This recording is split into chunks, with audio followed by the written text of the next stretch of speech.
Assalamualaikum dan salam sejahtera. Selamat datang ke dalam channel ini. Sebelum mula, sila tekan subscribe dan aktifkan butang loceng agar anda sentiasa mendapat info terbaru dan panas daripada channel ini. Terima kasih. Saya tak nampak UMNO akan menang jika dipimpin oleh Jamal, kata Kir Toyo.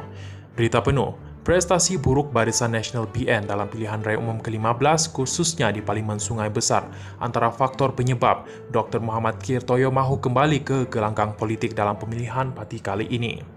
Dr. Kir Toyo melihat ketidakkeupayaan penyandangnya, Datuk Seri Jamal Muhammad Yunos, merampas Parlimen Sungai Besar daripada bersatu sejak 2 Penggal lalu, perlu dihukum dalam pemilihan UMNO 2023 kali ini.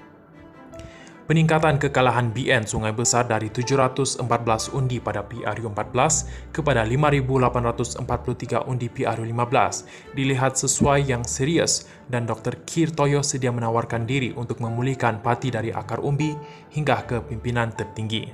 Saya sebenarnya di Sungai Besar. Saya nak balik bertanding ini selepas saya lihat kekalahan yang amat teruk pada PRU15 baru-baru ini.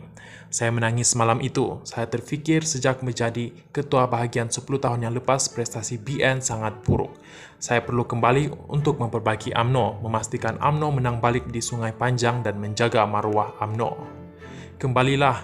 Kembalinya saya dalam parti di Sungai Besar ini untuk membela dan membetulkan UMNO supaya dipandang mulia seperti mana dulu, katanya kepada Malaysia Gazette. Sebelum ini, Dr. Kir Toyo selaku bekas Menteri Besar Selangor melawarkan diri untuk bertanding jawatan Ketua UMNO bahagian Sungai Besar dan Ahli Majlis Kerja Tertinggi MKT pada pemilihan parti kali ini selepas tarik menghantar borang pencalonan ditutup pada 26 Februari lalu. Perebutan jawatan Ketua UMNO bahagian Sungai Besar sah menyaksikan pertandingan dua penjuru antara penyandangnya Jamal dan Kir Toyo.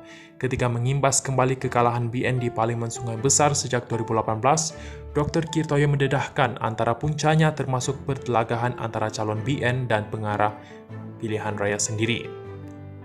Pada PRU14, Jamal jadi pengarah pilihan raya. Datuk Dr. Budiman Muhammad Zodi jadi calon. Ada pertelagahan antara calon dan pengarah pilihan raya. Jamal buat poster besar-besar sedangkan Ali tidak dijaga. Akhirnya Budiman kalah 714 undi ketika itu dengan Muslimin Yahya yang orang sama PRU15. Tetapi baru-baru ini Datuk Jamal, dia sendiri pengarah pilihan raya, dia juga calon pilihan raya. Dia kalah dengan Muslimin hampir 6,000 undi katanya. Tampaknya pemulihan parti itu perlu dilakukan segera sebelum BN menghadapi pilihan raya negeri di 6 negeri pada Jun tahun ini. Jadi masalahnya prestasi hakim menurun dan kita akan menghadapi PRN di Sungai Panjang yang kita tahu kubu kuat UMNO. Bayangkanlah kalau kita kalah di Sungai Panjang tapi DAP menang di Sekincan dalam satu parti kerajaan perpaduan, apa pandangan orang kepada UMNO? Kalau kita biarkan, saya tak nampak UMNO akan menang dalam pilihan raya negeri dengan diketuai Datuk Jamal kerana kita lihat 10 tahun yang lepas hasilnya UMNO hari ini, UMNO kalah teruk katanya lagi. Terima kasih kerana menonton.